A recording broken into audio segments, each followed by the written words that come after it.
Monstrous, qu'est-ce que c'est? Alors déjà, dans un premier temps, c'est un artbook qui déboîte sa mère, voilà.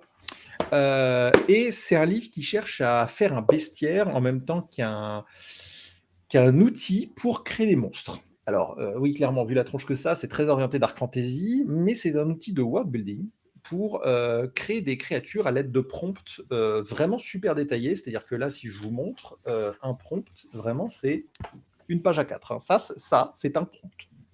Voilà. Ah Et là, ouais. c'est un exemple du prompt. Ça offre de très nombreux angles d'approche à des familles de monstres. Donc, les simples morts-vivants, c'est pas nécessairement des zombies, c'est des créatures maudites qui peuvent corrompre le métal ou d'autres matériaux. Ils peuvent être aussi libérés au prix d'un grand coup humain.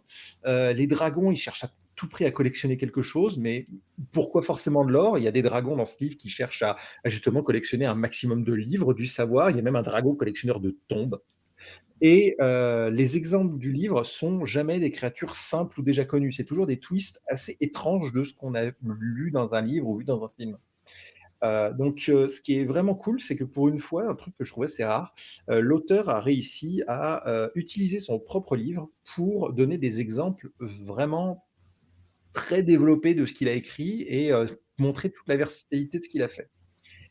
Bon, clairement, si je devais, je veux dire, c'est pas vraiment un défaut, mais c'est un livre qui est plus adapté à une fantaisie vraiment très sombre, avec, notamment, bah, des créatures, d'outre-espace, assez flippantes. Ma caméra est là. Des créatures, assez flippantes et des orques dégoulinants, de 10 corps noirs et cetera. Mais je pense qu'avec un peu d'astuce, c'est tout à fait possible de le rendre un peu moins sombre.